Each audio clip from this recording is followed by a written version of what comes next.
What's up, guys? It's KB. Make sure you subscribe to the Underground Sports Philadelphia YouTube channel. Click the bell icon down below so you don't miss a single video from us. And thanks for tuning in to another video from Underground Sports Philadelphia. Now let's get into it. Philadelphia, baby, you're going to love it. Best sports fans in the world. Actually, the worst, but that's what makes them the best. It works. Oh, I can see it in the bottom of like the dashboard thing, and I could see your screen moving. That's what it was. Yeah, it's a GIF. Okay. It is a GIF. Okay. Hello, everyone. Hello. I just had to make sure was me saying it's a GIF on the opening. Yeah. Why? This is a great opening. It is a GIF. It is a GIF. This whole podcast is a GIF. Yeah. Hello, everyone. Welcome to episode 22 of F1 Underground. 22, I know. Coming to you on a different day than normal. Well, it'll be released later, but we're recording on Sunday after the race. But yes, we're going to not really any weekly news since we last recorded. Well, there is kind of an update to the cost cap that I could read.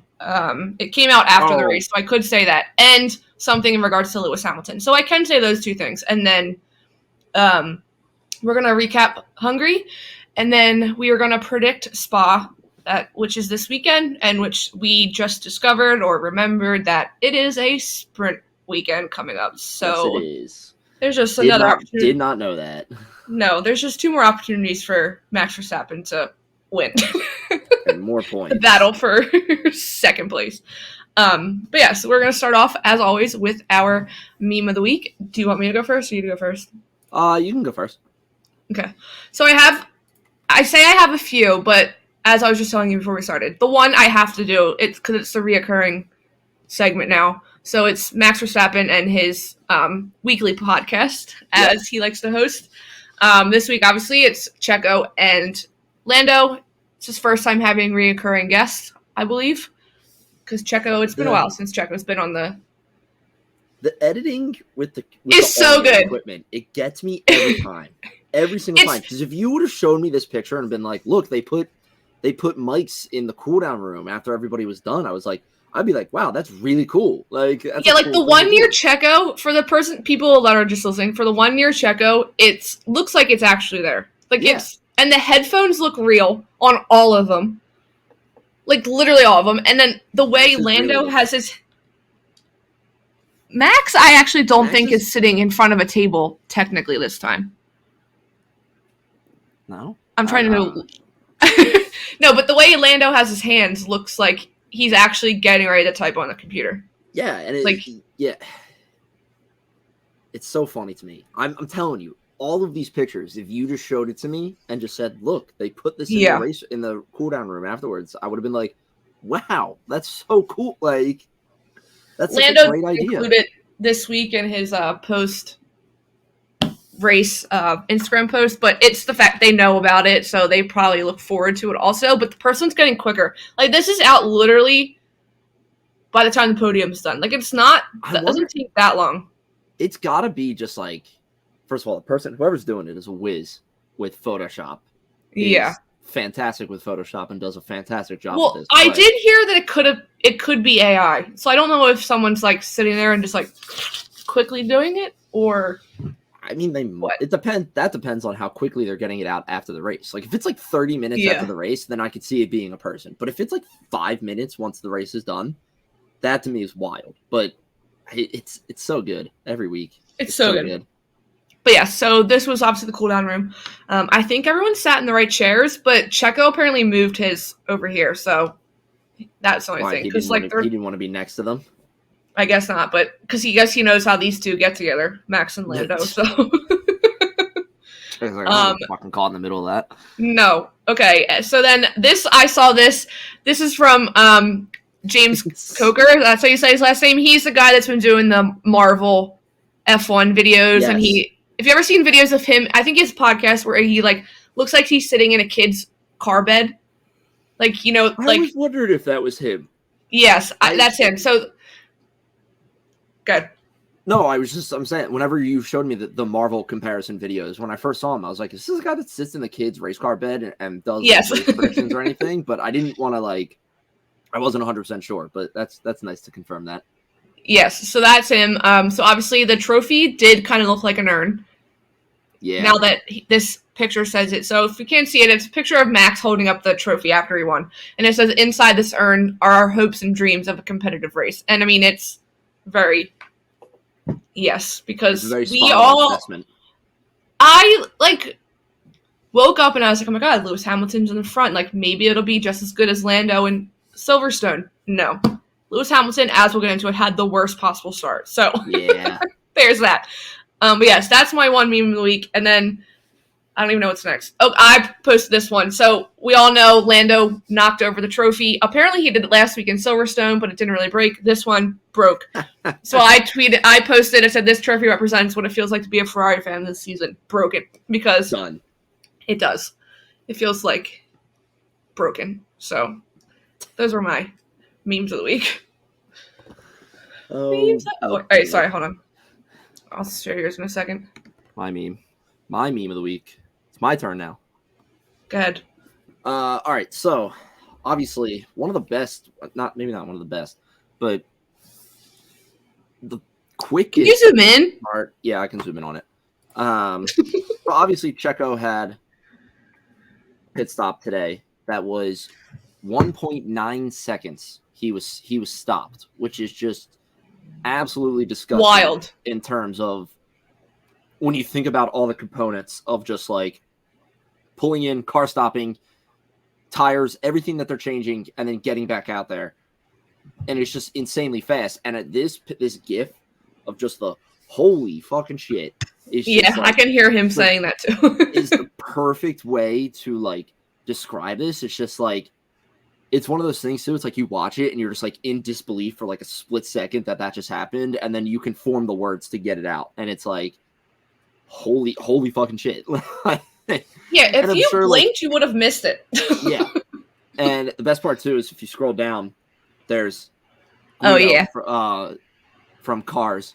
So I thought that was a nice little nod too, just because it's so fast. I saw someone tweet saying this is who just did Red Bull's pit stop, and it was Guido when he finishes the one in the movie. Blows it like it's a smoking gun. Yeah. But yeah, this is literally just I can imagine every single person's reaction to watching that pit stop during the race today. I mean, if Crofty could have cursed, he probably would have said that, because he probably Crofty and Martin Brundle were literally he just wants to talk. I can remove you. Are you done? Yeah, you're good now. I can stop sharing. We don't need to look at angry Charles Leclerc. I love that picture. What's it called? What was I just saying? They were blown away. I mean, I was blown away, but they were literally I think that might be the fastest of the season. I said, I'm pretty sure that's the fastest ever. Yeah, Red Bull's broken world records, but I don't know. Fastest. Ferrari had the fastest for a while. And not with their 9.4, whatever that time was. So in an article from Top 8 Fastest, article from 2022, my bad. Top 8 fastest Formula 1 pit stops. List of fastest pit stops. Apparently Max Verstappen has a 1.82. From this year? I don't know if it's from this year. It just says Max Verstappen, Red Bull. Let me see if I scroll down. There's a little bit more information. I remember watching this video.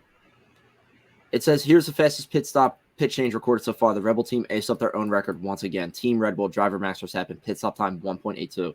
In theory, the pit crew changed the tires in 4.2 times the speed of a blink of an eye. Will this remain the fastest ever? Never say never. Well, right now, I think it is the fastest. Yeah, I just Googled it. The article's from May 16th of this year, so that's this year, and that is a world record. But I remember listening. So fast. I remember listening to a podcast with the one guy. He's the one mechanic for Red Bull. He's always very noticeable in Drive to Survive. And he said that was last year that they had a world record, so they beat their own world record again. Yeah, it's disgusting. Yeah, it's disgusting. But, yeah, that was disgusting. Other than winning, obviously, Checo started what? P Ninth. He ninth, started ninth yes. today, and he ended in third. So pretty good race for Checo, but also having that as kind of the thing is, yeah. obviously Checo didn't really have much to do with it. It was mainly just his engineering team, or the engineers. It was but the mechanics the and pit stuff. crew. They're just so cohesive. They probably can think what everyone else is thinking, what each other's thinking. I honestly I want to know. I'm trying to think of what a comparison is. When I used to go to swim practice, and we would practice dives, we would build it in for muscle memory of what to do when you dive. I can't imagine how much they have to do pit stops just over and over and over again to build that muscle memory of where's the right place to hold the gun, how quickly, if Max pulls in and stops an inch a centimeter ahead of where he's normally stopping, how can they quickly just adjust for that? It's how do you practice that fast? Do they it also makes me think of and they're just hitting pit stops the entire time? Well, I know they practice it on Thursdays while the drivers are in media. They do pit stop practice. Every team does. I see videos, but it makes me think you're saying swimming. It makes me think of dance and stuff, but not even performing the dances. It's the quick changes when we're back-to-back numbers. They have that down to a science because we're not doing anything. We're just standing there, which literally at that point we're Max and Checo in the car, and they're moving. You're literally just yes, and they're move your right leg, left leg, it's too literally the detail. Like you said, if Max goes a centimeter too far forward, do they all know to shift? Right. I would love to see if they were blindfolded. They'd probably be just as fast. They probably could yeah. They'd probably be very good at it. Because, I saw today during a race, there was somebody, I can't remember what team it was for, but somebody pulled in, or somebody was coming into the pit lane, and you saw that the guy with the gun, the wheel gun, he had it up and in the spot ready to go. And as soon as that car pulled in, he was right there. He literally had it in the perfect spot. And I was like, that has to be such, built into you. That's just, that's, secondhand nature to you. This movement of just, let me grab the gun and put it in the spot. And then you're literally just, in and out, and then in and out. Yeah, well, because you could see, there was a lot of, I do have 2 weekly news things, but there was a lot of, it wasn't just Ferrari that messed up the pit stop. It wasn't. There was, I think Aston Martin, someone got stuck longer, the gun wasn't working, and they had to pick up another gun. I saw that. I can't remember what team it was for. Because, when the car drove away, you could see, the other pit crew guy, was talking to him already to figure out what was wrong. Yeah. But it wasn't 9.4 seconds. I remember seeing that clip. It was literally, he, had the one gun in his hand, did something, and it didn't work, and he just, tossed it aside and grabbed a new one, and then did it. And I was like, oh, all right, it makes sense in terms of, speed. It's just, get rid of the broken one, get a new one. Yeah. But... yeah, I remember seeing that. I can't remember what team it was for either. I want to say Aston Martin, but everyone, I feel like it was green, so that's why it makes me think of Aston Martin. But yes, we'll get into more pit stops. Like I said, it wasn't just Ferrari, but so there were 2 things quickly. They literally happened today during the broadcast or right after the broadcast, but we talked about them last week. Or we've talked about them before. So Christian Horner said earlier in the weekend it came out that apparently it is rumored to be Alpine, Aston Martin, and then it's either Red Bull or Mercedes. But Mercedes apparently is more in the trouble, which that would make sense, like we said last week. Toto Wolff is going to be like, well, screw you if you're going to give them less air tunnel time, the wind tunnel time. So, but Alpine, I'm like, what? Why are you below the cost cap, Alpine? You suck. But yes, so Christian Horner came out today saying that Red Bull were several $1 million under the 2022 cost cap due to low development and minimal crash damage. So they didn't have to repair anything, and their car was so good they didn't have to fix it or upgrade it. Which that means this year they'll also be under, because this was the first and last weekend they're bringing upgrades. They said they're not bringing any upgrades the rest of the season. I mean, why would you need to? I wouldn't see why they need to. Yeah. Yeah. I mean, with the way that they've been dominating, no need to. Yeah. Upgrades. And No. like you just kind of said, if you can not do it and eliminate that fear, I guess, of going over the cost cap, like, yeah, absolutely. Like, remove that. Just be like, we're not even gonna be concerned with this now throughout the season. Like, yeah, but I think so. One of the things I said, saying if they took championship points away, it would affect last year's standings. Obviously, like, say if Mercedes was over Ferrari, Mercedes gets in trouble, it could affect, like, Ferrari could then be in second in the World Constructors. Yeah. So obviously for Red Bull, that's never going to be an issue at this point. But no. But yeah, no, it's not. It's not confirmed yet. But I feel like at this time, was it this time last year we knew it was Red Bull and Red Bull and Aston Martin, or was it after this summer break? I can't remember when the news came out. I want to say it was after the summer break, but don't quote me on that. Yeah, I feel like it was or during or after. It was. I think the rumors were already speculating during this 100%, time. Yeah. But yeah, and then no, wait, wasn't it before? Because didn't Christian Horner find out at a race? Wasn't he told at a race weekend that they went over and they're getting fined? Yes, but I think it might have been later on. Oh. But the rumors were pretty strong beforehand because last year was Mattia Binotto and Toto Wolff going, like, they were having meetings during each race weekend. I remember you would see them going in and out of the motorhome or the motorhomes because they wanted to get Red Bull in trouble. Of course they did. Yes, but we can probably use this and segue right into the recap. I'll remember to change the banner. So, obviously this weekend, if you watch Sky Sports, if you watch F1 on Sky Sports in England, you got another one of the channels, or they have a special kids coverage of the race. I'm jealous. So am I, because, I mean, I've seen what the NFL have done here with Nickelodeon, and it's always so entertaining, the graphics on the screen. The clips that we got of the kids on Sky Sports or on F1 TV, like when they cut in, I was like, get rid of the adults because the kids were amazing. The kids, they were so professional. I wonder if there's clips on YouTube. There's gotta be. There definitely is. But okay, so one of the kids, apparently Toto was getting interviewed by one of the kids. I mean, the kids did a bunch of stuff. I saw a kid.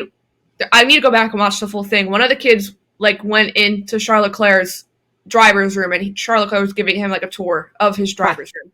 That's funny. The kid that gave Lewis Hamilton the pole position award. He interviewed him earlier on Thursday, and Lewis Hamilton let him sit in his car. That's cool.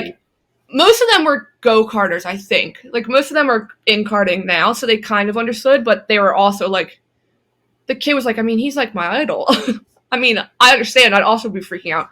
But so Toto Wolff during an interview told one of the kids that whispered in his ear that Lewis Hamilton's going to be extending his contract for 2 years and to not tell anyone. The kid then tells on Sky Germany that said it's not official, but then the kid literally turns and says, Toto Wolff just told me. I don't think Toto would tell him for him not to. I feel like it has to be pretty dead set in stone for Toto Wolff to say that to a kid. As an adult telling a kid, big like that, the thought has to be in the back of your mind of there's a solid chance that this gets leaked. I mean, Toto Wolff has a son. He probably knows you can't keep secrets. You can't tell a kid a secret to keep it.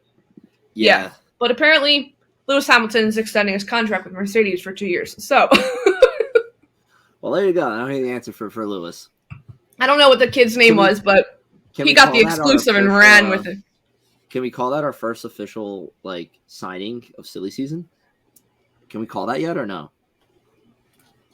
Yeah, do you call Daniel Ricciardo though?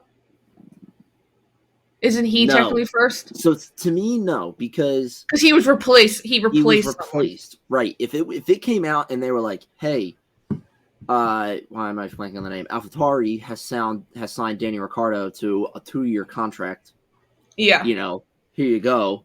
Then it'll be like, okay, that's the first official signing. It's just Daniel Ricciardo specifically went there just as it stands right now, just to finish out the season for AlphaTauri and then go from there. Then I would say, based on this kid, Lewis Hamilton, the first signing of 2023 silly season is Lewis Hamilton. I don't know. Yeah. Can we trust this kid? Can we trust this kid at all? It's like literally the picture. What are his credentials? This picture. He worked for Sky Sports this weekend, but literally he heard it from Toto Wolff in his ear. Toto Wolff whispered in his ear, and then the kid said it on live TV. The kid said, "You're giving me the exclusive." Breaking news. Breaking news, everyone. Lewis Hamilton, which that means Charles Leclerc is not going to Mercedes. There you go. Not going to Mercedes. Yes. But yes, more on the kids. There's definitely clips. You have to go back and I will hold on. I did a quick YouTube search. There's nothing up there right now. However, there is a video that's called Penelope. I was like, did you hear that for 4 minutes? Did you hear that noise? No.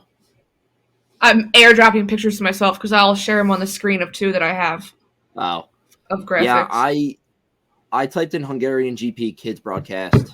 Let me see if I had like Sky Sports. I would go to Twitter and TikTok. Well, you don't have TikTok anymore. I would go to Twitter and TikTok because that is where I think you're going to see. That's where I saw the most. Hungarian GP. Can you hear my keyboard clacking away? Yeah, I can. Okay, I'm sharing my screen. Okay, so this was one of the graphics when the race was over. Look. That's so cool to me. That is so cool. So they each, I remember seeing during qualifying or during the race, if they were on a turn, in the middle of the turn, a graphic popped up, with the driver standing there and the car, and then facts about the driver. That was obviously the podium, which they each had their own avatar. Pretty much, that's. Wait, I found a picture of the avatars here. I can show you. I do have it also. You can reshare your screen. That looks. I'll share it. Here you go. Well, and then this was what the leaderboard looked like on the TV screen. That's so cool to me. There's something else. I'd rather look at that than look at the numbers when you're like, what is that? That's so good. Mm-hmm. I love the excitement too. Verstappen, leader. Yeah. Gap to leader. For some reason, when I first looked at it, I thought the cars were. Okay. So this isn't a picture of the grid, but I saw this. This is just look, you got animated balloons over Hungary. That's cool. And then here's here's all the avatars. So let me wait. Yeah, I want to say fix your. Actually, hold on. There might be an easier way for me to do this. Hold on. You're using the wrong screen. Hold on. I did have a Snapchat story, but share screen. I'm gonna unfavorite the things I already talked about. Show that one. Show that one. Oh yes, let's talk about this. Yes. Look at this. This is so cool. Everyone looks like them, but please look at Pierre Gasly. I don't know who that man is, but that's not Pierre Gasly. Where is he? Oh, is this him right here? Yes. Yeah, this down here. I don't know if you can see my cursor. This down here, I would look at that and be like, oh, Alpine? Okay, that's Esteban Ocon. Well, it helps that their names are down there, too. Yeah, don't say the names right there. Not realizing that the names are right there. Yeah, that is not Pierre Gasly. Because that's not what Pierre Gasly's hair looks like. Check out that hairdo for Nico Hulkenberg. I know. I wonder, so obviously we all know Nico Hulkenberg bleached his hair. He claims it wasn't for Barbie, but then they ran with it. Because he's Hulkenberg. Get it? Why would you not run with that though? They literally asked him about things right now. Why would you? They literally asked about it during the driver press conference, and he's like, "Oh no," he goes, "But I guess I'll go with it." That is totally Joe. Go back to the Alfa Romeos because both of theirs is good. Both of them are good. That's definitely Joe. The mustache on Bottas. It's the mullet and the mullet. Animated. And the mullet, yeah. I mean, this just looks Fernando Alonso doesn't really look like him, but Alex Albon. that's Alex Albon. That's Alex Albon. Copy of Alexander Albon. That is so good. Look at Yuki Tsunoda. They should have made him shorter than everybody else. That would have been so funny. Oh, Wait, and then I saw someone saying about the I saw someone say about the Daniel Ricciardo one. They're like, they had a rush to make that one because that really doesn't look like Daniel Ricciardo next to Pierre Gasly. Oh, that looks nothing like Ricciardo. No, but if they've probably already had these figured out. Signs looks pretty good too. Signs is pretty spot on to him. So when they released them, no. I should have had the picture up. I made a collage when they released them all, like so you could see them all pretty good. They had the teammates with each other. Yeah. Charles Leclerc's was pretty good because when not in that one, in the one they released, he has like his signature smile and it worked. Oh, it worked really well. Yes, it worked well. But yes, the kids broadcast, bring them back. I hope they do more of it. Like, put that on ESPN. People will watch that coverage now that Daniel Ricciardo can't do the coverage with Will Arnett. Like, did you see this too? I'm looking at another picture right now. There's a picture of Perez overtaking Piastri, and there's in the corner. There's a little pop up with Perez's avatar, and he says, "Sergio Perez overtake." That's cool. Yeah, that's good because even sometimes when like the normal broadcast, because you're obviously watching from overhead half the time with the overtake, it's hard to see whose car is that if you're not paying attention. Yeah, the one thing I've started doing when watching races is like really trying to figure out like where everybody's numbers are on their cars. On the car. Like and they're all in the same spot, but it's hard to see. Yeah, and I know like Mercedes and Red Bull, they're just on the nose in the front there. Mm-hmm. I know Ferrari is on the back wing. I think it's also on the front. I think it's on the nose. Is it on the front as well? Yeah. I always just look for the back, like almost like a dorsal. That's where you always see a picture of the fin where it's at.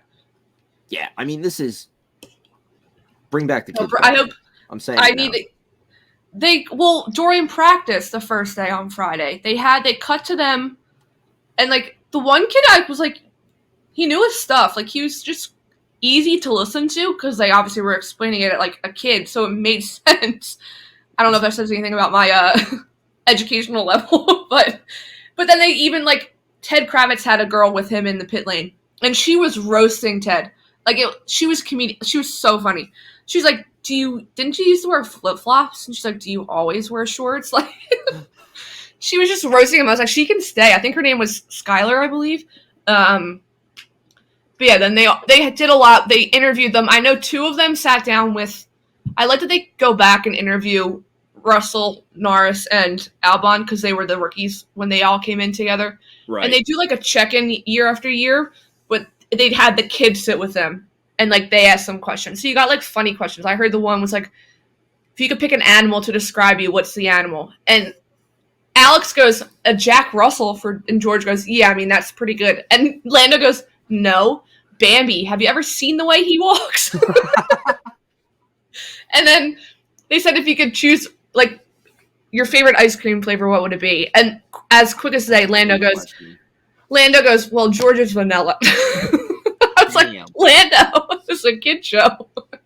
Oh my god. Yeah. Yeah, I was like, but no, I have to go back and watch that full one. That's the only two clips I saw, but from what I saw, they were impressive. They can stay. Yeah. They also had them. They were able to ask some questions during the press conference, like on Thursdays. Oh, with like everybody? Think someone asked like a funny question regarding Max. Like, do you like that he gets that far ahead? Like, it was such a funny question, and they all start cracking up. And I mean, we can talk about it now. That driver's press conference, the first one had Pierre and Carlos, who hate each other. Yeah. Oscar Piastri, and Max and Daniel. So that's why I tweeted that meme, and I said it was like that kid that like with his hands in his pocket and like looks scared, and I said this is Oscar tomorrow, stuck in the middle between Daniel and Max, who love each other, and Carlos and Pierre, who can't stand each other. Yeah, that's they knew what they were doing with that one. They knew exactly what they were doing. But yeah, they asked someone, because Max was in that one, and it was like regarding how they can't catch Max or can't catch Red Bull, and they all started cracking up because they're like, yeah, it's obviously like like their answer was even funny. Like they were good with the kids, but I like the kids. They can stay. Keep them. Come back. But yes, before. Well, obviously, not counting today. This was the first time all season no lead bull. No lead bull. No lead bull. That's what we're calling him from now on. Lead bull. No Red Bull. Just like Lance Strolovich, I'm saying lead bull. Yeah, Red Bull. No Red Bull driver led a practice session or qualifying. AKA Max Verstappen. Yeah. You say Red Bull driver, but then it's Max Verstappen. But then it makes me think, were they sandbagging all weekend? my immediate answer is yes, but I could also see like, hey, just like take it easy, like figure out the upgrades, like, hey, like figure it out, and then obviously it takes Max one practice session to figure shit out, so it's like, all right, I'm good.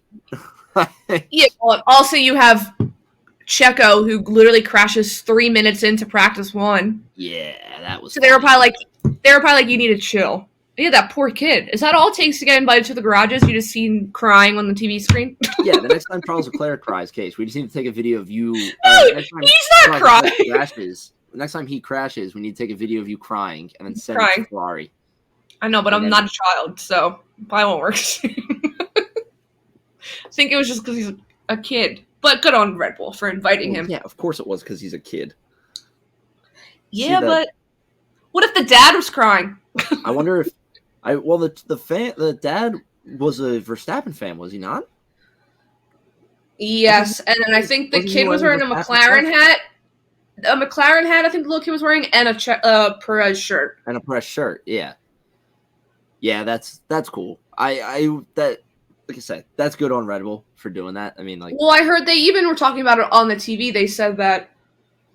I think Crofty was saying that they found out the dad. They're from Hungary, so the dad has been going to the Hungarian Grand Prix for years, and this was like the first time he could take his son. So I was like, okay, that's cool. That's cool. Yeah, I was like, good on you, Red Bull. Yeah. Sometimes it's hard to like you, but good on you. That's a good move by Red Bull. It'd be really cool too if like they were able to meet Checo and Verstappen. They did. Oh, they did. Oh, okay. They were in the garage, so they got to meet the drivers. Christian Horner posted pictures with them. There was pictures of him meeting everyone. But yeah, he got to meet. Good. They were literally in the garage, so they got to meet both drivers and then Christian Horner as well. That's good. Yeah, that's nice. I'm sure they hooked him up with some new merch. Yeah. I feel like they're a kid-friendly team. When both your drivers have connections to young children, Checo being a dad, Max being like a kind of a stepdad, not really, but yeah, like there are two people they are adorable with kids. But moving on. So qualifying, there was really nothing else in practices besides it was like weird practices because then it rained. Yes. I think there was a total of like 2 laps ran in the first session. Yeah, there was obviously Checo 3 minutes in the first practice session. Oh, and the floor was posted everywhere again. The floor was posted everywhere again. You love to see it. Mm-hmm. Trying to think of what else. The only other notable thing that happened. Oh, Carlos got stuck, but they pushed him off. Carlos did, yes. Carlos. He was like he literally was like stuck on the curb. I can't remember if this was during practice or if it was qualifying, but so I'll say it anyway. There was a moment where one of the race engineers for Daniel Ricciardo hopped on the radio and said, "Hey, it's gonna rain in a bit. Like, just be weary of that. Like, be ready for that." And Daniel Ricciardo messaged back and was like, "Okay, where's it coming from? What corner is it gonna hit first?" Practice one. Crofty was talking about that, and he was like, "That's the experience you get with Daniel Ricciardo right there over Nick DeVries. Like, when Nick DeVries hears rains, it's like, hey, rain's coming. He's probably just like, okay, I'll be ready for it. Okay. When Daniel Ricciardo hears it, he's like, okay, where's it coming from? What spot is it going to hit first? So what's going to be the wettest spot on the track? And how fast is it going to move? Like, should I pit now to change? Yeah. Or that was cool to hear that they broadcasted that radio message because that didn't make sense. That was the experience. Yeah, I like hearing that because it was cool to hear. It was cool to hear Daniel Ricciardo over radio again. Yes, it was in general, but yeah, just seeing that like that's his race experience right there. Just being like, okay, where's this rain coming from? How is it going to affect me, and how hard is it going to affect me? Like, yeah. No, it was very cool to hear. But yeah, that was practice 1 because like it was the red flag. The race session restarted, and then next thing you know, it was pouring, and it was raining pretty hard. And then practice 2 was normal because that's when Charles Leclerc went first overall. And oh my god, the comments. Let me just take some time. So I made that TikTok I showed you. It just literally pictures. I know it was freaking practice, people. I get it. Most people were like, the scream that came out of me, like they were like, people were just as excited and also delusional as I was. Like we all were in the same boat. The one person's like, I wish people would understand it's practice. I literally commented and I said, I understand it's practice. But this is like, I was like, I just wanted to use that sound because Lando was also up there with them. Like it was the perfect opportunity. I was like, I'm not thinking like, oh my god, this is the race. No, I know it's flipping practice. Yeah, so okay. Moving on. So yeah, practice 2 was normal. Practice yesterday morning was normal. Yeah. And then quali, obviously. Perez did it. Made it all the way through. He made it back. It's a big round of applause for Perez there. To Q3, and then started P9. Carlos was out. Are you waiting for me to say this? No.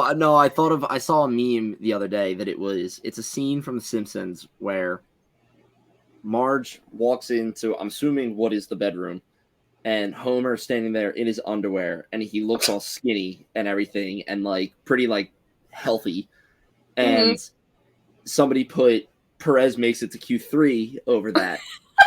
But then I guess the next shot in the show is from the backside, and Homer's just and he's like bull clips, just I've seen this meme. His fat back, and it says the next image is that, and then it pops up and it says still starts P9. It's like he made it, but he barely made it. Yeah, he's barely squeaked in. Barely made it. But yes, he obviously made it, and then Carlos was out in Q2 by 200ths of a second, but there 2,000ths of a second. 2,000ths of a second, sorry. Yeah. But there was potential impeding on his teammate earlier in Q2.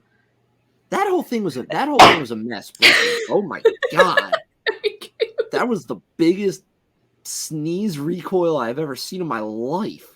Well, listen, I didn't want to hold it in because I would have held it in and made some like random noise. So I just went for it. Sure, we're podcast newbies and just blasting a sneeze on air. It's better than when I was dying that one week and coughing. Oh my god. Casey's 5 consecutive minutes of dying. Yeah. I literally had to go on mute. I can't remember if it was... I'm going back. I can't remember if it was Q1 or Q2. I saw the video. He didn't get reprimanded for it. They literally didn't bring it up. But he did kind of look like Carlos Sainz was impeding on Charles Leclerc. Yeah, while Charles Leclerc was on a flying lap. There was that whole situation with all the traffic, too. There was a lot of traffic. It was coming around the final bend to start a new lap.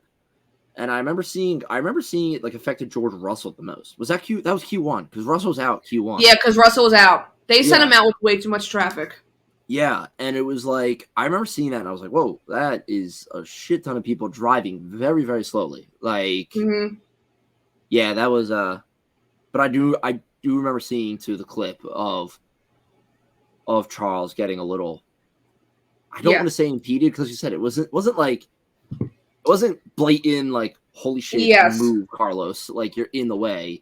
It was but he had an iconic radio after that. Hold on, let me find it. It was just like I'm trying to. His radio said, "Let's stay calm, but come on." After that moment, that's what he came over the radio. That was Charles's radio. Yes, after the quote unquote impeding, he said, "Let's stay calm, but come on."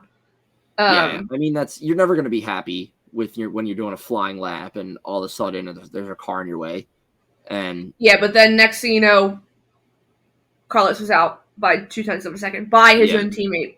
It wasn't even like he got beat out by other people. It was his own teammate, which I feel like is worse. Yeah, There is that's what we were saying was karma. The tension in Ferrari, you can feel it growing. Oh, yes. Like, we're going to have a Daniel Ricciardo into the back of Max Verstappen kind of crash coming. Yeah. I have a feeling. Wait, listen. So we talked about it after Silverstone that they hand off like every other week who gets priority during qualifying. So this week was Carlos. Should have been a Carlos week, yeah. So Spa will be Charles Leclerc. So let's see if Carlos is throwing a hissy fit during qualifying and practice sessions. Because that's a good thing. That's a good thing to keep in mind, yeah. Yeah. Because it probably is going to happen. We have 2 qualifying sessions to check for that. We have 2 We didn't even talk about I like the new qualifying format. I didn't mind it. Oh, with the hard, medium, softs? I liked it too because it was like, I don't know. It was just like, it put more order to it, which I enjoyed. But also at the same time, it was like, when they were kind on of leveled the playing field, though. Yeah, and when they were on the hards in Q1, I was like, wow, everybody's going like kind of slow. Like, except for Alfa going like super fast. And then I was like, oh, they're on the hards. Like, and then I was like, oh, by Q1 we'll get like really fast times. Like, and we did. Yeah, I didn't mind it. I didn't see anything like majorly wrong with it, but no, I didn't mind it. I didn't mind that. And then, yes, obviously, Daniel Ricciardo. Wait, hold on, I gotta turn my crock pot on low. Okay, while Casey cooks her dinner, we're gonna talk about dinner. It's for the rest. It's like food for the week. Yeah, Daniel Ricciardo out qualifying Yuki Tsunoda. And going into Q2 for like I think that was the first time in AlphaTauri in a very long time. They said that he went into. And it's like, here's my thing. I had money on Daniel Ricciardo this weekend. He did not win my bet for me, which is fine. It was only $10. It was fine. He was 3 places away though. He was 3 places away. I was so mad because so when I was watching qualifying, I was like, if he's anywhere in the 10 to 13 position spots, I'm okay with that. I was like, I'm good with that. And that's where he was. He was 13th. And I was like, this is great. He's got to pass 3 people if you consider, pit stops and Daniel being a little bit more of an aggressive racer, like more experienced racer. I was like, that's doable. I like those odds. And then obviously shit happened in the first happens. Yes. And he gets dropped all the way down to 18th, which was annoying, whatever. But as an AlphaTauri member of that team, I would not be disappointed with the way that this race went, considering. Oh no! What they had before? Yes, if you had Nick DeVries, you would have been out in Q1.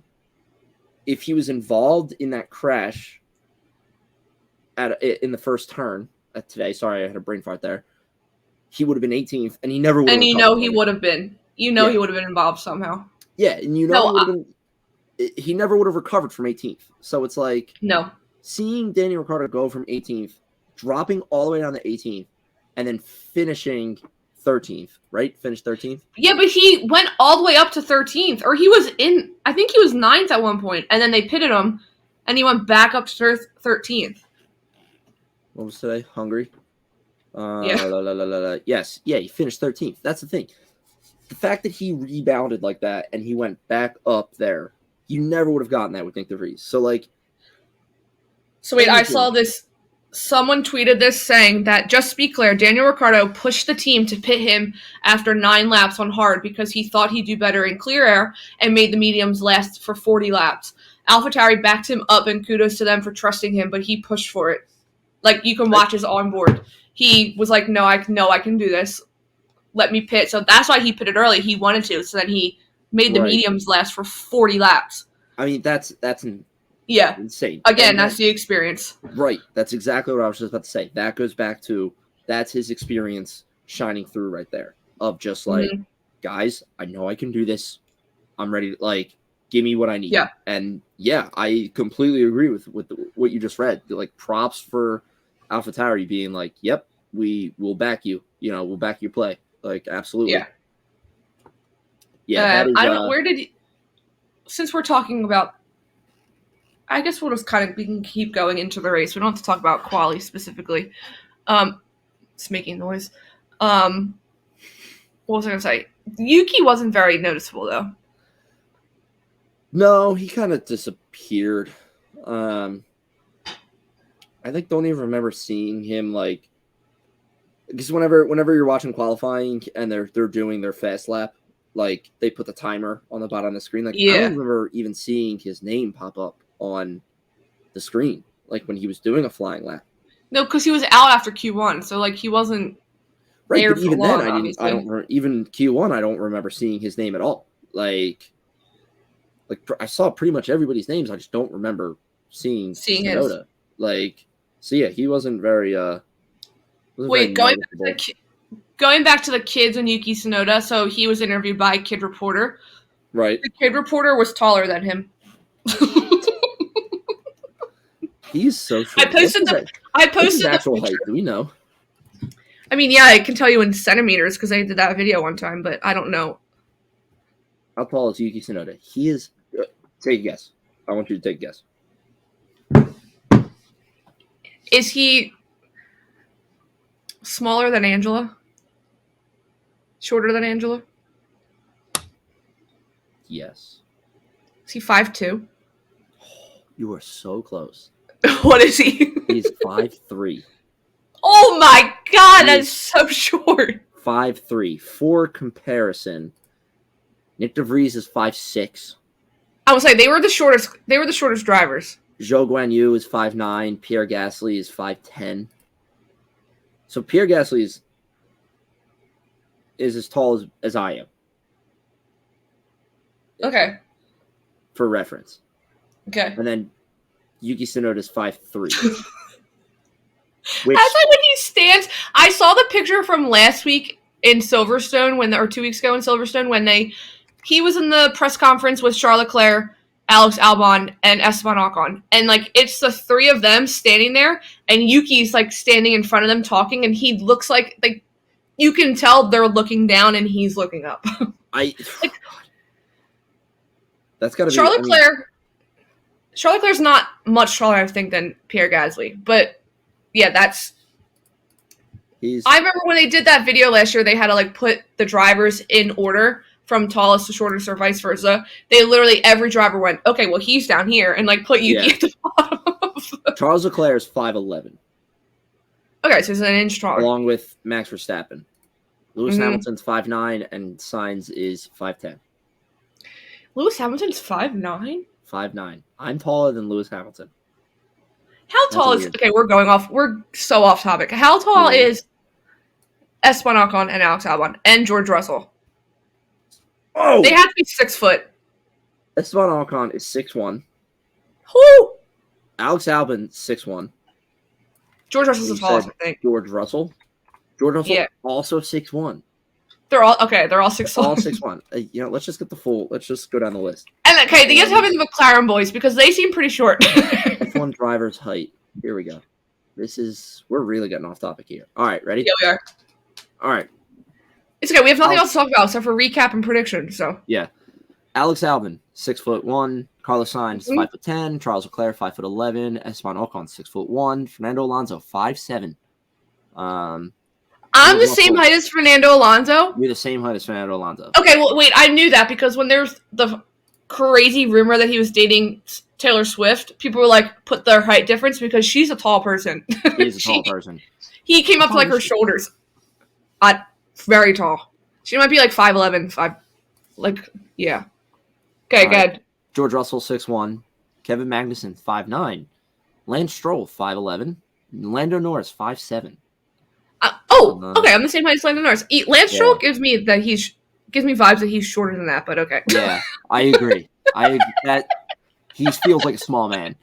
Yeah. Lewis Hamilton, 5'9". Logan Sargent, 5'11". Max Verstappen, 5'11". Nico Hülkenberg, 6 feet flat. Nick DeVries, 5'6". Oscar Piastri, 5'10". Okay. Oh. Pierre Gasly, 5'10". Sergio Perez, 5'8". Bottas, 5'8". Yuki Tsunoda, 5'3". That's so funny. It's so short. So funny. And Zhou Guanyu is 5'9". Okay.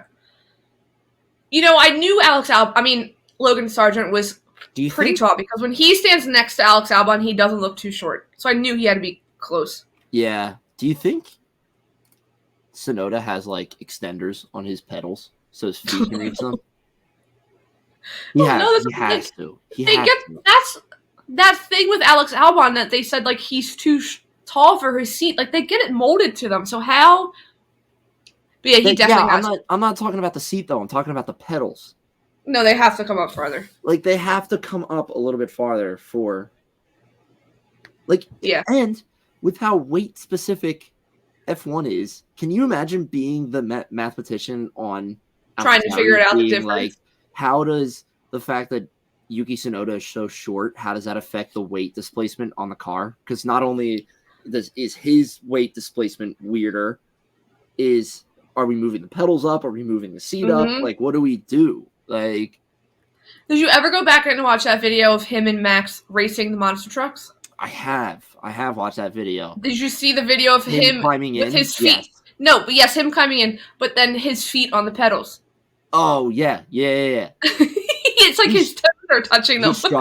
He's struggling. His big toes got to be strong. Yeah. He's literally like his calves. He probably had shin splints after that because he was literally like straining the whole time. Yeah. Do we want to know how much the F1 drivers weigh? No. Why is it shocking? No, I'm just going on with this. Their body. Okay, good. Their stats. And then we'll go back to the race recap. I looked up how much do G1 drivers. P1. We have height and weight of F1 drivers. Here we go. This is in kilograms. This is going to make no sense to us. Can you except okay, then don't do it if it's not going to make sense. That keeps giving it in kilograms. Hold on. Then don't worry about it. No. Okay. In pounds. I am numbers. You probably make me feel very self-conscious because they probably weigh like nothing. All right, here we go. Because they're all muscle. This is from 2022, so this isn't fully updated complete lineup, but we have most of the people in here. Okay, Alex Albon, Nico. Yeah. At the time, 163 pounds. Okay. Nicholas Latifi, 161 pounds. Lewis Hamilton, 161. Max Verstappen, 159. George Russell, 154. Whoa, George Russell is skinny for being that tall. Holy shit. Lance Stroll, 154. Pierre, 154. Charles, 152. Bottas, 152. Kevin Magnussen, 150. Oh my god, they're so small. Oh my god, wait till you get to Yuki Tsunoda. Oh god. It's probably like 99 pounds. Bottas, 152. Kevin Magnussen, 150. Fernando Alonso, 150. Norris, 150. Mick Schumacher, 148. Esteban Ocon, another skinny boy, 146. At 6'2"? At 6'1", and you're 146 pounds? He is... You're literally skin and bones. This is going to really make me sound fat. I am 185 pounds, and I am 5'9". Oh, my God. Who did I stop with? Daniel Ricciardo is 146 pounds. He's 5'11". I don't know if I read his name. Yeah, but Daniel Ricciardo apparently lost so much weight last year, so that's probably why. That's right. Carlos Sainz, 141. Zhou Guanyu, 139. Sergio Perez, 139. Sebastian Vettel, 137. And this is Yuki. I want you to take a guess at how much Yuki Tsunoda. Wait, who was just last? Who did you just say the driver before? Sebastian Vettel is 137. That makes sense. Yuki. If you had the guess. He's like 120. 120. Jesus, you are, again, right on the money. How do you go? I got to play the lottery. 119 pounds. 119 pounds. That's disgusting. That is so. All right, I gotta go. I gotta go to the gym. Don't get me wrong. There's a difference between 6 inches between Sebastian Vettel and Yuki Tsunoda. Yeah, if they were the Vettel's two shortest drivers. And Tsunoda's 5'3".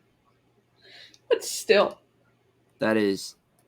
There you go, everyone. That's your. I like that we both agreed that Lance Stroll gives off short guy vibes. He gives off short guy energy. He's a bit like. Fernando Alonso gives off taller vibes. and Yes, they're I also agree. switched. Maybe Alonso just has a more like doesn't commanding care. presence. You Yeah. know? And you just like more assume that cutthroat. everybody that's like in a commanding position is tall. Yeah. Okay. It really to sucks know. for short people. Yeah.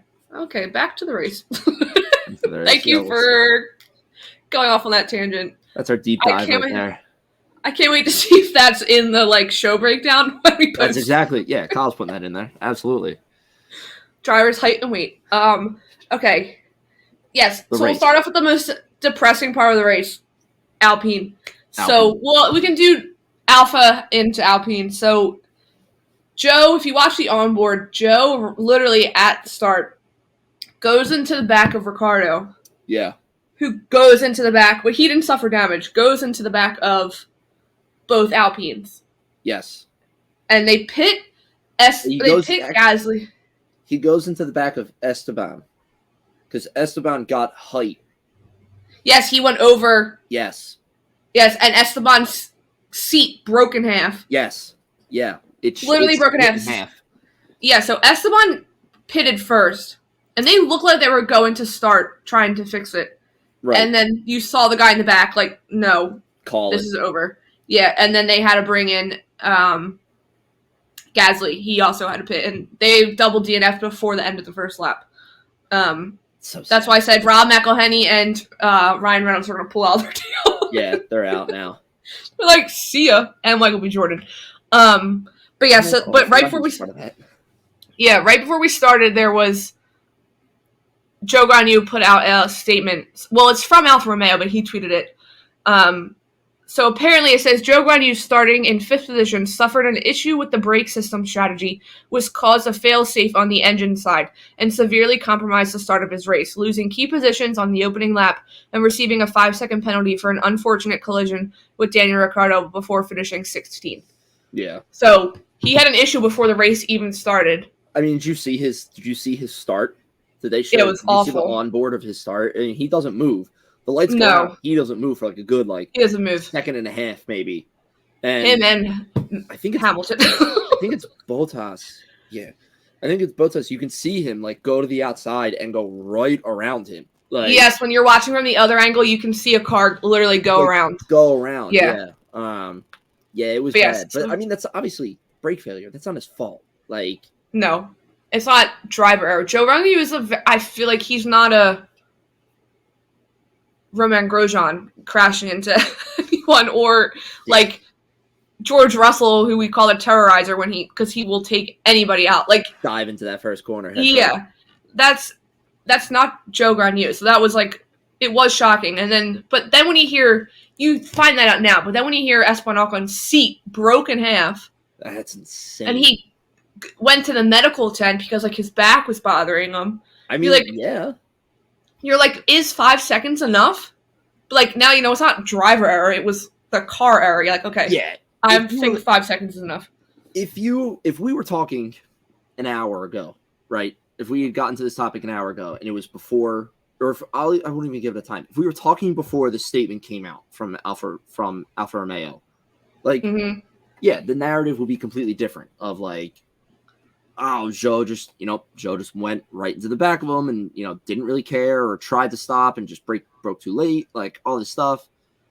But yeah, now that it's like, all right, it wasn't really his fault. It wasn't his fault. Like, all right, that gives him a couple more slack. And I think 5 seconds is, I think 5 seconds is fine because again, it's like, I think 5 seconds is fine. You're not saying that it didn't happen. Like obviously, like he hit Ricardo, who then hit the Alpines, who then caused, a little bit of chaos. But like, you're not saying that like it didn't happen. But like all Alfa Romeo is just saying is like, hey, we're just letting you know, like this wasn't Joe's fault. Like, yes, and that's he's a clean driver. He's not a dirty racer. That's the PR for like half of the team being like, oh yeah, out so let's that save some face. Yeah, people aren't sitting online being like, I can't believe Joe went into the back of Ricardo like that. Like, no, that's just, it's not his fault. And I think 5 seconds is fine. Yeah, I think it's a good number. I mean, the double DNF 2 weeks in a row for Alpine sucks. Not a good look for them at all. No, I mean, I was just trying to bring up the standings. Yeah, no, it's not a good look at all. Hopefully next week's better. I have it up on my phone. Okay. But yes, so those two, they weren't very noticeable for the rest of the race. Obviously, Alpine, they were good done. But Alfa Romeo, even Valtteri Bottas, I didn't see much of. Didn't really do anything. Yeah. I'll talk about them. Let's talk about the bad before we get into the good, aka McLaren. So Ferrari. Where to begin? This is what it's like being a Ferrari fan. That's why I posted. That Maddie from P1 with Maddie and Tom tweeted, "Name something worse than being a Ferrari fan." And I retweeted and said, "Yeah, it's called being a Ferrari and a Philadelphia sports fan." And a Philadelphia sports team fan. Yeah. Someone responded to us on Threads and said, "Buffalo fan here," and I feel ya. I said, "You get it. We're brothers in arms." You understand it. Yep. Yes. But yes, I don't even know. They should have. I will say it. They should have swapped Carlos and Charles at the very beginning. Yeah, probably. Carlos was on softs. Charles was on the mediums. They should have switched them. I'll say it here first. They didn't. Then the pit stop disaster for Charles. It was 9.4 seconds. You were almost 9.5 seconds slow. And that just ruined the whole thing. From then on, it was over. Then he was speeding in the pit lane, so he gets a 5-second penalty. He was speeding in the pit lane by 0.7. He was going 80.7 kilometers an hour, however you say it. Yeah, literally by 0.7. I mean, you could tell because he came in, and you saw him lock up. Because he saw, like, when you're driving, like, you see a cop. Because, like, you don't want to go too fast. Yeah, you saw him lock up. Brakes. Yeah. And then before the race, you find out that he doesn't have water when the track temperature was 122 degrees Fahrenheit. Like, it was a hot race. That was the hottest one of the whole season. So, yeah, it was just a disaster race for Charles Leclerc. Carlos, though, I'll give him props, had a monster start. He had a great start. He started, hold on. Where did he start? I can tell you. Okay, good. I have to find it. You watch his onboard is wild. Of his start. Carlos started 11th. I think, yeah. And he finished was 8th. Well, yes, but him and Charles were 4 and 5 for a really long time. Yes, or 5 and 6. Right, they were. So, I mean, he was up to P6 after the start. Because his start was wild. If you watch his onboard, he just sees, he was right near Joe. So he also went to the other side. Yeah. To the right-hand side of the track and goes around him. So, I'll give him props. It was a race to forget. I don't need to think about it anymore. It's fine. It's whatever. I don't need to think about it. Charles Leclerc looked like he was wanting to cry in his post-race interviews. And I thought we were winning it all because he posted after a Friday practice session. That man hasn't posted after a Friday practice session since last year. Like, maybe since France of last year. Like, it's been a very long time. He used to post after literally every session, and this year we got one. And people were like, we're winning it all, because he had the kissy face emoji, and he always used to use kissy face emoji. People were like, it's ours, we're going to win it all. Yeah, then he's got the confidence back. Nothing. Yeah, he's got the confidence. And then it was gone. Well, there was a slight issue. He thought he was having a brake issue before the race. So I was like, my confidence is gone. You said but then it was fine. But yes, I don't have anything else to add about Ferrari. Do you? They were kind of just... You summed it up. Okay, good. The more chaos for them. Yeah. Talk about. I want to talk about the bad. No, but I want to talk the bad people first, and then the good ones. Okay. So Williams wasn't really special. Obviously, Logan DNF'd literally the last lap. He spun, and then I think just called quits. Out of 70. Yeah. He's stunned. Yeah. He's stunned. He spun. He's stunned. We're really good today. Yeah. It's Sunday. It's 7:30. That's why. Yes, and Alex wasn't very noticeable. I don't have anything special that he did. But what I want to say is Aston Martin. Where the hell has Aston Martin gone? It's like the whatever. Literally, people are saying them and McLaren switched. yeah, whatever voodoo power that Aston Martin was like summoning at the beginning of the season, they just haven't had since. And they've fallen down to like the middle of the pack again, and it's where you expect Aston Martin to be just from last year. Like, yes. I mean, they're still third. They're still third in the constructors. Aston Martin. They're ahead of Ferrari. Right. But like, if they keep this up, like, will they be? Right now, they are 12 points ahead. No. 14. I can't think. I mean, they finished 9th and 10th today. They're 17 So they got points 1 and 2 points of Ferrari. They're 17 points ahead of Ferrari right now. Mm-hmm. So that's the thing. It's not going to take a lot for Ferrari to overtake them. Like, no, it's not going to take a lot for McLaren to overtake them if they keep finishing 5 and above, top 5.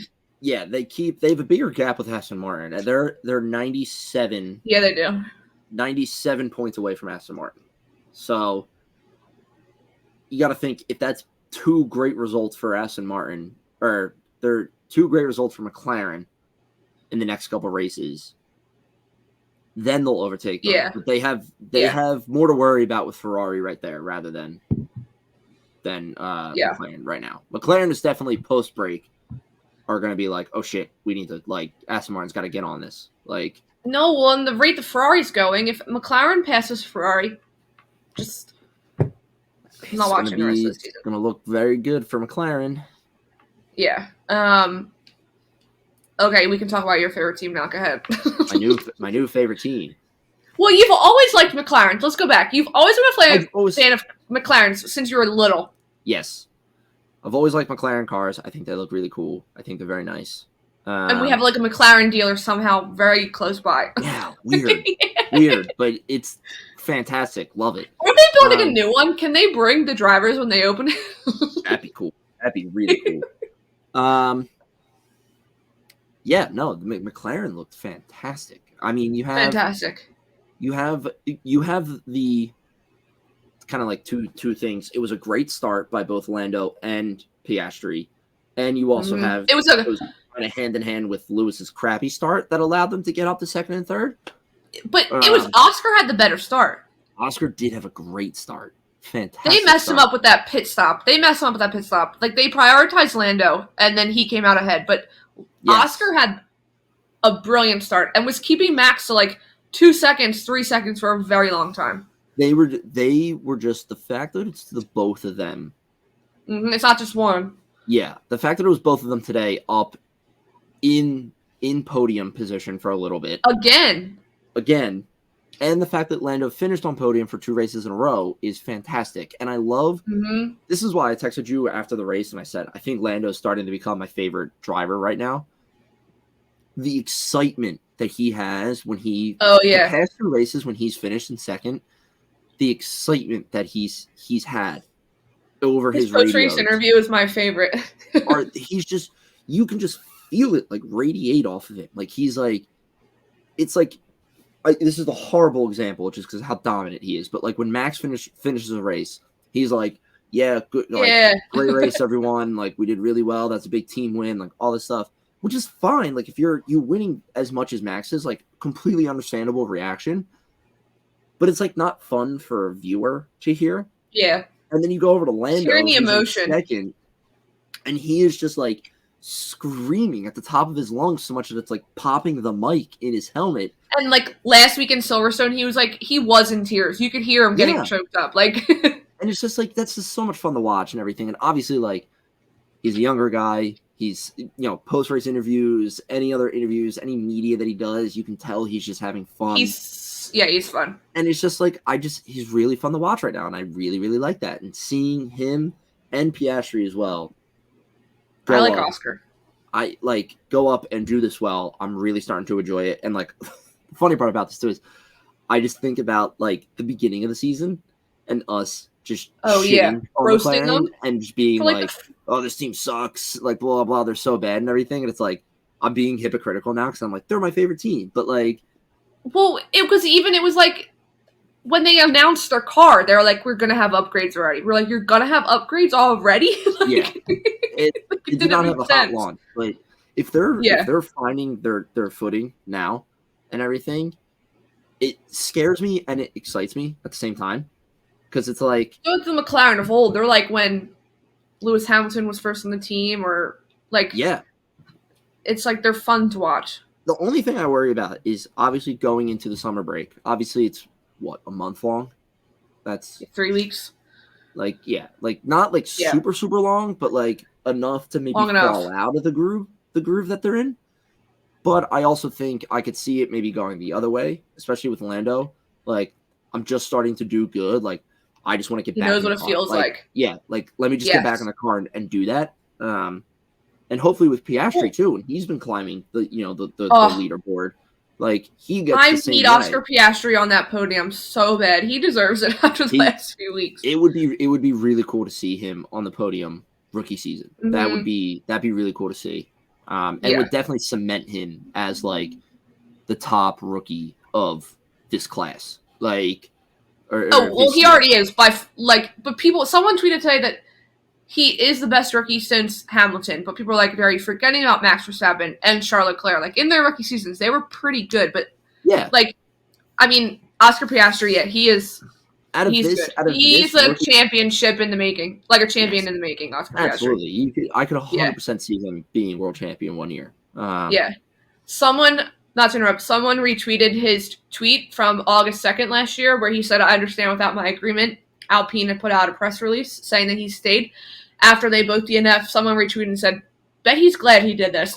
Yeah, he's so glad that he did this. He's so glad.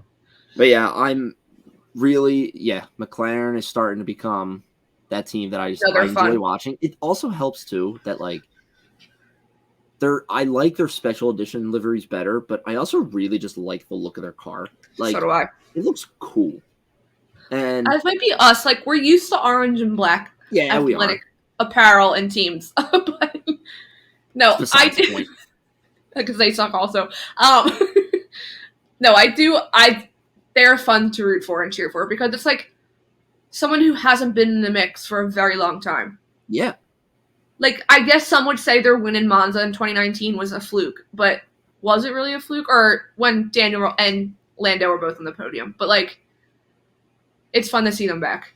And they have two drivers that are very likable. I mean, I think it was Oscar's radio after qualifying. He was like, "McLaren's so back, baby." Like, he was even saying that on the radio. Like, he's good. They're a lot of fun to watch right now. And like I said, both of them had stellar races today. Like, can't say anything more about it or like anything more good about it or whatever the hell how to say it is. But like, I don't think that was proper English, but it was not proper English. But like you said, it's 7:30 on a Sunday. But 7:45 at this point. Watching it today. I just wanted to know everywhere. Like, where's McLaren? Where's Lando? Where's Piastri? Did they pit? When are they pitting? Like, if they haven't yet, like what tires are they on? Lando had such a healthy lead at one point. He pitted and came out in second still. Yeah, him and Max were so far ahead. They're fun. It's a good time to watch, and I definitely am really starting to enjoy watching McLaren. And specifically, I like Oscar, but specifically Lando. I really enjoy watching Lando. Well, Lando is fun. But yes, obviously, besides McLaren, another great weekend for Red Bull. Well, not earlier in the weekend. They were a little questionable. Obviously, Checo's crash, but today they were fine. Those upgrades work well. I think Helmut Marko even said that those upgrades weren't working to their full potential, which is like, well, how faster can they go? What is potential? When he pitted at one point, Max Verstappen, they said he was getting ready to lap Lance Stroll. Lance Stroll was in 10th. That makes sense. Yeah. But it was their 12th consecutive win, which is insane. It's like an all-time record. Record-breaking. Most consecutive wins by a team. Yep. By a team. But then Max has the most by a driver, I think, also. Max is up to... Or he's up. He's getting there. He's getting there, yeah. I don't know what he's at now. Hold on. Let me see. I mean, They said that they can win the constructors before that he wins the drivers' championship. I think they can win the constructors like pretty soon after the summer break. He's at 7 races in a row right now. He's won. Whew. So he starting with Miami. He won Miami, Monaco, Spain, Canada, Austria, Great Britain, and now Hungary. And no one Spa. Yeah, the last race that somebody else won was Sergio Perez in Azerbaijan. Yeah. That's literally like, there's a small part of me every race day, I'm like, just DNF. Like, something go wrong in your car, please. There has to be one race. There has to be one race where. Give me a dirty start. Give me a you both crash out. Like, today, I thought we were going to. I thought it was going to be today. I thought we were going to get an old school Hamilton, Verstappen. Yeah, you saw Hamilton and Verstappen go wheel to wheel, and then you saw Verstappen's wheels go inside Hamilton's, and I was like, somebody's going to pop up, like wheels are going to clip, and I was like, oh my god, is this going to be the one race without Verstappen? Someone tweeted, they're like, congrats, Lando, you've won the Hungarian Grand Prix because Max and Lewis crashed out. Yeah, like that was 2021. We could have gotten a vintage start. Ugh, there's definitely there has to be one race, because I think it's just a matter of just like quantity and chances and probability. Like the more like chances you have, like the more likely it's going to happen. Like there's gonna be a race where Max crashes, it's a dirty start, something goes wrong with the car, like all this stuff, and you're gonna hear this like collective, just like everybody stop for a second, and then everybody like the realization hits of just like, oh holy shit. Like, well, the first race after the summer break is Zandvoort. That's Max's home race. Now the home race curse doesn't apply to Max, but like, no, it could. That would be the place. If he DNF'd, if he crashed out, retired early, that crowd would just get up and leave. Everybody would leave out of that. But like, there's 100% going to be a race that is like he doesn't make it, and people, like I said, it's just going to be this like collective moment of everybody just like looking at each other and just being like, what do we do here? like, oh, we've got a race now. Now we can race. Like, yes, it's going to be probably after he wins the drivers championship, because then it won't matter. Because then he doesn't care. Then he won't matter. But yes, Red Bull. He's on 7 races in a row right now. Okay. He was 1. 2 more things before we go to predictions. It's just quick. The Nico Rosberg curse is real. It's a thing. Yes. And it played in Max's favor played against Max this week. So he took the picture so if you don't know, he takes a picture in front of when he's there working races. It will take a picture in front of a driver's garage. Yep. He posts it. That driver either crashes out, has an awful race strategy, doesn't finish, like something happens. So on Saturday during qualifying, he took a picture of Max Verstappen's garage. Max Verstappen ended up in P2. And then today he took a picture in front of Lewis Hamilton's, and then Lewis Hamilton had an awful start. I'm reading the it's a thing article right now on the picture in front of Hamilton's garage, and I just pulled up the picture. Yeah, go Mercedes AMG F1 today. First comment: oh no, poor Lewis got cursed now. Yes, it's like just a known thing. Everyone knows. Bro cursed both Lewis and Max. Yeah, he just took him out. Yeah, no, it's fun. It's funny.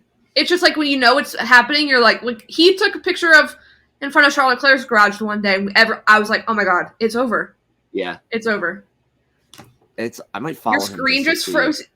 Your screen just froze, and it looks like you're mid sneeze. You're moving now, but oh damn it! Your like eyes were closed. But yes, and then obviously the funniest thing. This is the highlight of the day, like literally the highlight of the day. So everyone saw that trophy. It was giving Barbie, which was fine. So apparently the Hungarian GP trophies. I'm not going to try and say the guy's name. It's very Hungarian. The name. They're all handmade. Yeah, the production time to make how long do you think it took to make that trophy? I'm gonna go. Can I get a hint?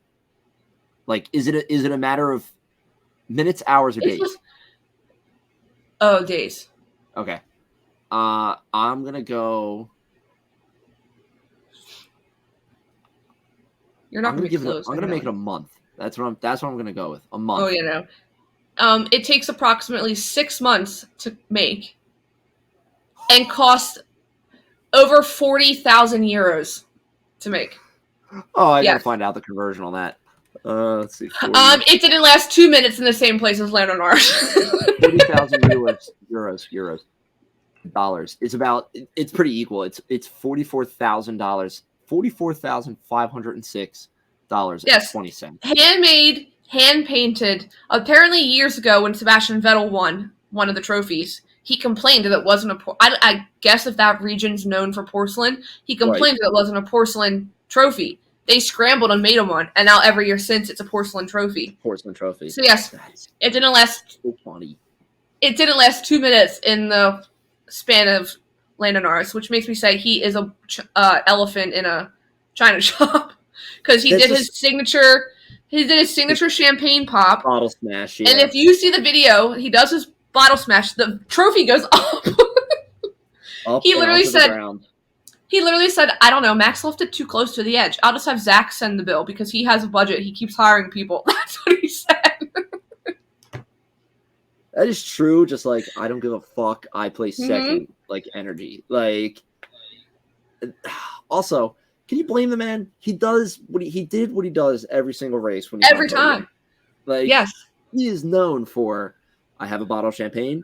I'm gonna shake it and then I'm gonna smash it on the table. There's literally videos of him in. There's literally videos of him in like F3 doing the same thing. Like, he's always opened a bottle of champagne that way. Yeah. It also might be a McLaren thing because one of their Indy drivers was on the podium today and did the same thing. So it might be a McLaren thing. Well, the Indy driver could have done it, like... Because he won after. Yes. Like, their race normally starts when F1 races end. Or, like, they literally go back to back. Can yes. you do that with, like, a regular bottle of champagne? Probably. It doesn't have to be the Ferrari brand of champagne. Can you open a champagne? I can do it. I would love to try. Your birthday is Thursday. I did it at the wedding. I think your birthday's Thursday. Yeah, do it at the wedding. You have a day coming up this week where you could hitting it on the bottom. Bottom? Yeah, because the cork is on it, right? Or it's open. He shakes it and then he smashes it and you see it pop. They're not popping the corks there. I think they're already open, because remember when Esteban Ocon knocked his over at Monaco and it spilled? Yeah, but that might be just like Monaco did it that way. Sabre or I think they're always open. Oh, I could open it with an axe? That's cool. Oh my god. I'm getting off topic again. I don't open a bottle of champagne. I'm gonna keep going. So the trophy disconnected from its, like, it broke at the bottom, and then there's a crack at the top, like a hole in the top. That's just fantastic. Lando said he's had enough of those trophies. He doesn't need any more. Max. Like, Lando said if Lewis couldn't get it, no one gets it. But yes. I want nobody to have this trophy.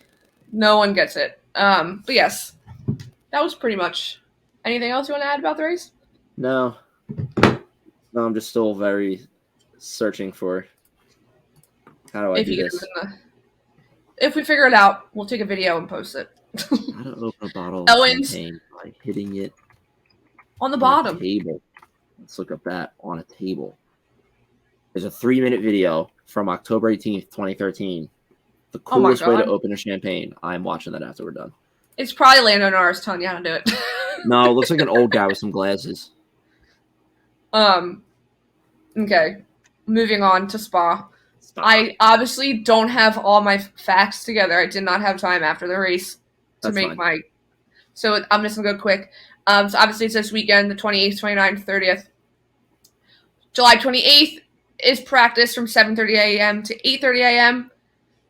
Qualifying on Friday, because of the sprint race weekend, is for 11 to 12. Sprint shootout is from 6 to 6:44 on Saturday morning. And then the sprint's from 10:30 to 11:30. And then the race is on Sunday at 9 a.m. All doable. Sprint shootout's not that early. Yeah. The race this morning at 9 a.m. was nice. Woke up, had some coffee, watched the race. So I've looked. A lot of them coming up are at 9 a.m. Yes. And then, like, there's the few when they come back over here, like Austin, Brazil, Mexico. It's like 2, 3, 4. I'm like, yeah, that's yes. Nice.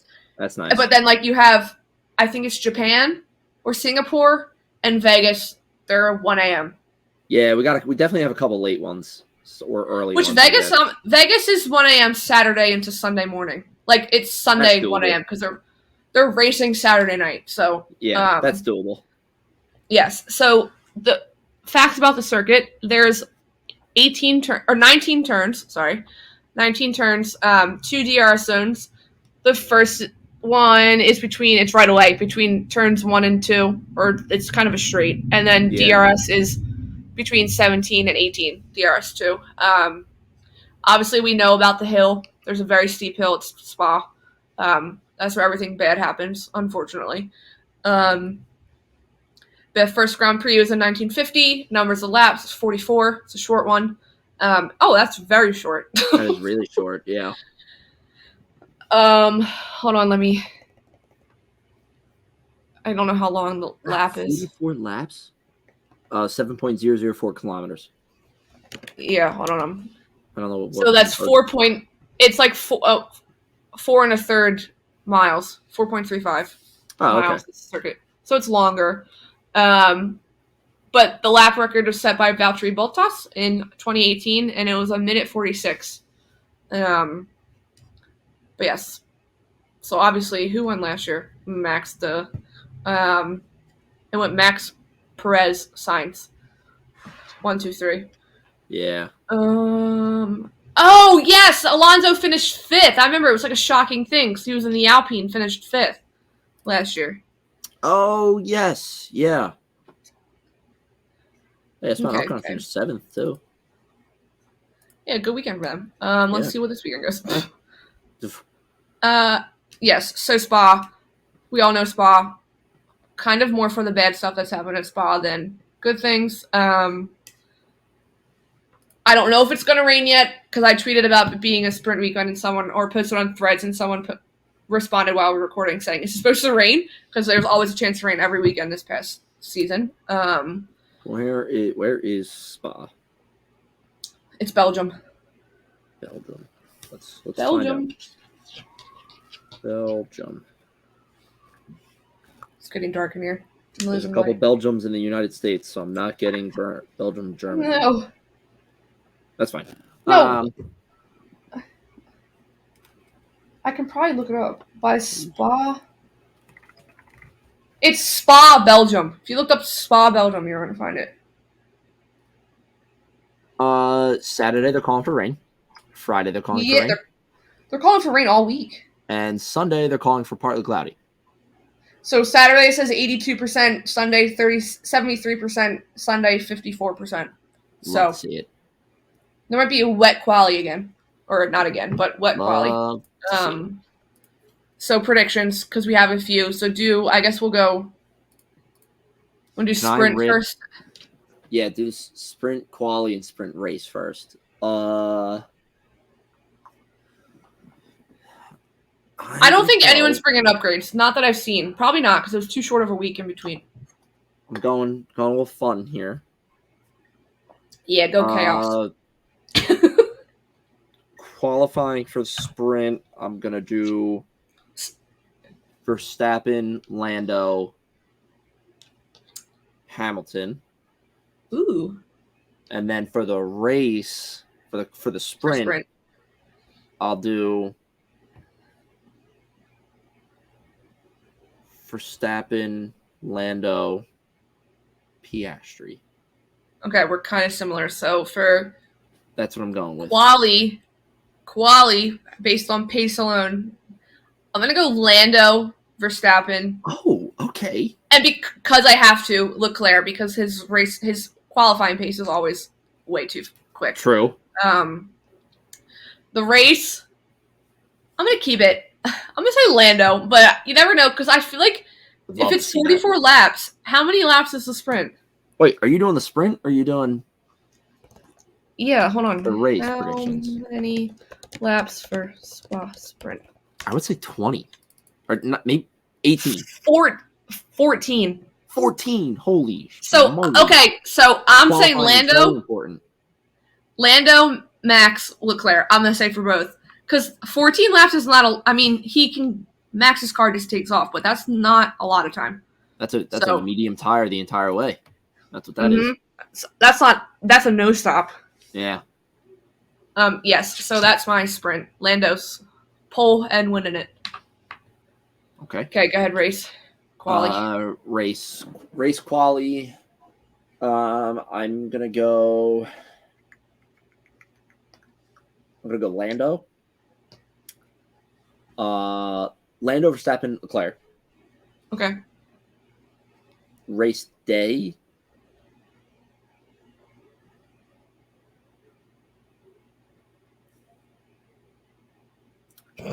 Verstappen, Lando. I really want to put Lando first, but like I just realistically I can't. No, the race does. I could see it more for sprint because it's not long. Verstappen, Lando. Actually, you know what? I'm gonna switch up. Verstappen, Piastri, Lando. That's what I'm going. Okay. That's what I'm going. Quali, I'm gonna say. I want to keep him in front too, but I don't know. No, I'll say for qualifying, Verstappen, Lando, and I'll say. Sorry, Charles Leclerc. I'm gonna put Lewis P3. Okay. And then for the race, I'm gonna say Max because and I'm gonna agree. I'm gonna go Lando, Piastri. I think it's the double podium for McLaren. I think it's time. I think it's time. I like it a lot. So, yeah. Hopefully, yeah, double podium for McLaren would be very fun to see. A lot of fun. Yes. Oh, sorry, hold on, I'm looking something up. What else? Was there anything else from the race today that I wanted to bring up other than just... No, because we talked about Ricardo.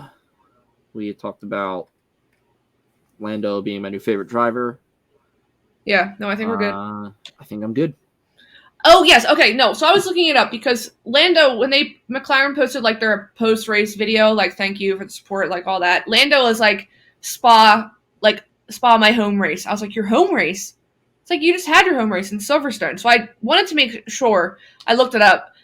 His mother's Belgian, so it's technically a home race for him. So yeah, I'm happy with those predictions. I think he performs well. That's very cool. I did not know that. Yes. Okay. Yeah. That's cool. I thought I heard him correctly. Yes. And I think we'll get to hear more Hammer Time because Bono said Hammer Time today, and I was like, yes, he said it. You've never heard him say Hammer Time when it was like Lewis was like overpowering every season, like he was just like winning everything. Bono would just be like, it's Hammer Time, and that's when Lewis knew to like push a little bit more. But he said it today. Yeah, you've never heard him say that, and I was like, how did he say Hammer Time? Or maybe I have heard him say it, and I just never like put two and two together. I'll keep my ear out for that then. Good to know. We will. Yes. So I think that's pretty much it. Before I lose every light in my apartment because I don't have lights on. We'll wrap it up. So that way you can get back to your... My air back on. Yeah, your air back on, turn your lights on, and get back to your slow cooking chicken. Thank you for listening today. I feel like I go into these like same way every single time.